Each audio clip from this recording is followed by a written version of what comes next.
Sanibonani guys, igama uNqabela niphathela amazwi la inimba ngomhla ka-31 Disemba. Hayi-ke guys, namhlanje-ke uLikamva bekade ehleli kwi-breakfast table elindele phela ukudla i-breakfast nonina noyise. Kodwa-ke uHlathi bengathi akazi kwenzakalani, kodwa i-tension bekade idla umunyu phakathi-ke kukandodana uLikamva kanye nonina uThumeka. Uthe nje mithi ongibhasela usawoti, uHlathi ecela uLikamva wamane nje wambuka kabi uHlathi. Wathi kwenzakala ntoni ngawe wena nyana? Wathi awumbuzi ngani unkosikazi wakho? Wathi yeyi, ungakulinga ungibize kanjalo mina ngizwa uthi ngithini kuwena Likamva. Yebo, sicabene izolo. Yebo, amazwi aphume ngendlela ebengafisi ukuthi aphunyeme ngayo, kodwa yonke into kade ngisho ibiliqiniso. Loya muntu wesifazane uyi-gold digger, uzela ngoba ezofuna ukutya imali yakho. Wamane wacasuka kakhulu Likamva, waduba ngisho ukudla etafuleni, waphuma wahamba. Ngapha-ke guys zethu akakwazi ngisho ukuconcentrate ugirl emsebenzini, kusale kancane axoshwe. Amakhastoma bekade elinda amadrink awo, lutho ukufika amadrink etafuleni. Ugirl uloku ebhizi daydreamer ngayo yonke lento ebekade ikhulunywa uThumeka, umamezala wakhe wakusasa ngaye. Usho kahle-ke uSydney ukuthi wentombazane kunamadrink a-order 20 minutes ago, lutho ukufika. Kwake kwaba yinini lekhaya ukuthi amakhastoma-ke make-ode ukudla okusimple as drink kuthathe 20 minutes ukuthi kufike etafuleni. Angiphathi-ke ngalo cishe wahamba engakhokhanga. What is wrong with you? Yabona ukuthi uqhubeka kanje ngizokugxotha mina.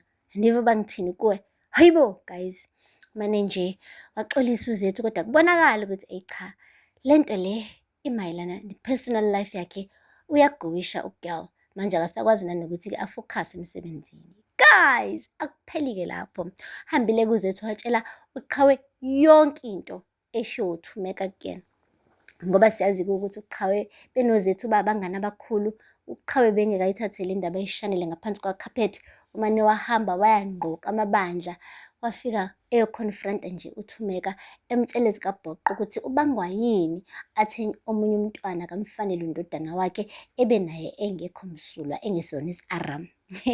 Uthe mefika nje laphaya kamabandla wajabula uHlathi, wathi mafungwase wami uyaphila. Yabona-ke sesingenile ngampela konyakeni omusha mekukhona wena. Kwasho ukuthi ugirl akekho emudini. Wathi ndizobona wena mama, udalwa yini ukuthi ukhulume kabuhlungu kanje ngoZethu? Uthi uZethu i-gold digger, uthi uZethu akamlungelanga uLikamva. Wena u-right, wena uhamba kahle endleleni yakho wena, ngoba phela nawe awukho msulwa, nawe uney'nto zakho. Wathi uthi uyakhuza uHlathi, tata, kuzomele umama agade umlomo wakhe. Uyazi ukuthi-ke ngesikhathi kade ubhizi ubize umntwana abantu nge-gold digger, kahle kahle ebekade esefonini eyizwa yonke inkulumo yakho ninoLikamva. uLikamva wathi uZethu uzwile yonke into? Wathi yonke into uyizwile. I hope u-proud-ke mama, futhi yazi ndikucaphukele kakhulu, yazi awaze wandinyanyisa mama into ishilo ngomunye umntana. Waqeda waphuma wahamba uqhawe, washiya naye uThumeka eshawa uvalo phela ngoba bethi yena uyahleba nendodana yakhe. Ubengazi ukuthi le ndaba isingaze zifinyelele ey'ndlebeni zikaZethu. Guys, akupheli-ke lapho. Kufikile-ke isikhathi sokuhlukanisa unyaka. Impela abantu abathandanayo bebekade bebambene bethi khamduze, sondela one by one. Qhawe no-Onga ngapha, Zoleka, Lazarus ngapha, hayibo Mr Zondo nonkosikazi wakhe ngala. But kumane kwaqhamuka umawethu methi nhla ku-left wakhe, hayibo u-Onga unamathela uthe ne kuqhawe. Wamane unyaka wakhe waqala kambi. 2026 guys, umuncu for umawethu. Kodwa-ke siyabonga ngoba akavaze afike azobuza imibuzo eminingi. Umane nje wazibamba ubhuti, wabuka ngehlo kuphela, wangafuni ukuthi-ke kube khona amazwi abuhlungu awakhulumayo angase-ke agcine senza uqhawe ephatheka kabi, ebevele ey'gulela ey'phethelwe isifo senhliziyo. Ngapha-ke noLinda ubekade encengisisa phela uLwandle ukuthi-ke amsize njengoba esengene shiqi odakeni, ethi phela uzama ukuhambisa i-information yasekhusela tag phela kuSydney, kanti uSydney uzoma namjikele njengotshwala esiswini, athi nje uyena wantshontsha ama-documents, so whatever happens yena akekho involved. So ushilo-ke uLwandle ukuthi sisi undlalile umbhede wakho, isikhathi sokuthi ulale kuwona. Into nje ezokwenzeka kuwena wena uzolahlekelwa umsebenzi. Qala kuyimanje uhambise ama-CVs umuzwa. Ungazali usulamba phela next day usugxoshiwe eKhosela Tech. Into ongayenza nje kuqala ukuthi uhambise laphaya kwinkampani-ke kaLillian, ngoba vele wena ubusebenzela uLillian. Wathi hayi bo, mina bengingasebenzela uLillian, bengisebenzela uSydney. Wathi uSydney usebenza nobani? NoLillian angithi? Hambisa-ke ama-CVs kuLillian. Futhi-ke ungaze ujabule kakhulu ngoba ungathi nje usaqashiwe lapho, afike uLazarus benozoleka eyiqumbe phansi ngisho le nkampani yakho Lillian, ugcina usale usungenawo umsebenzi anyway.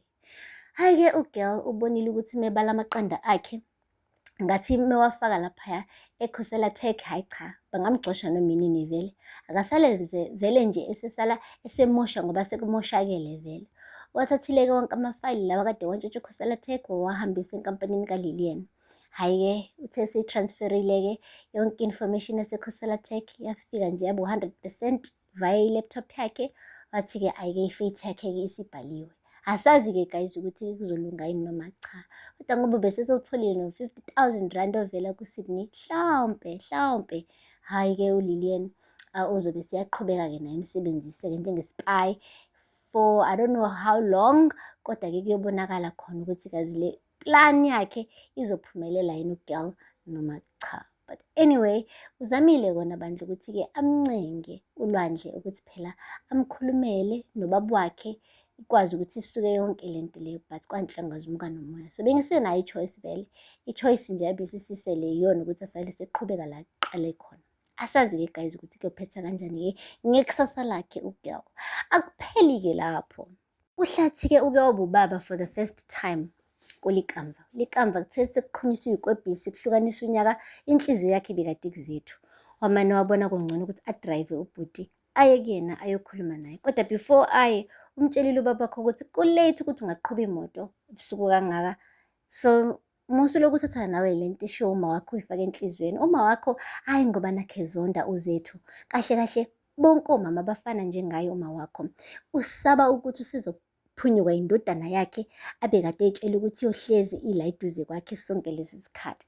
Manje mase sebona kukhona omunye umuntu wesifazane ozomana angene phakathi kwenu nobabili, useshawa uvalo. Ungaze uyithathe personal lento le. Uma wakho uyakuthanda, yonke lento ayishilo uyishiso uthando, hayi ngoba nakhe zonda zethu personally. Hayi nangampela-ke guys, waqala wasmayila kuLikamva esebona ukuthi cha, uma wakhe bezama nje ukuthi amkhombise uthando enesikhwele sokuthi sekukhona omunye umuntu wesifazane ozontshontsha indawo yakhe ekade eyitshela ukuthi phela-ke izoba yabo ingunaphakade. Bengakabi ready ukuthi abone indodana yakhe imphunyuka iyothanda omunye umuntu wesifazane. Okay, so ubhuti-ke uhambile waya kuzethu-ke eseyozama umcacisela nje naye ukuthi hhayi uma wakhe akenankinga naye konke lokho kwenziswa isikhwele nothandana nalo for yena. Kodwa-ke uzethu guys bengasafuna kuzwa lutho. Usho kahle ukuthi uma wakho ungibize nge-gold digger, noma kuthiwa akusiwe nosho lokho, uma kushiwo uma wakho kufana nokuthi kushiwo wena. So mina nawe ayi cha bandla, it's over, because angeke ngikwazi mina ukuphila kule generation la umuntu wesimama ahlukunyezwe umamezala wakhe. So angiziboni mina ngiwulo makoti ohlukunyezwe umamezala.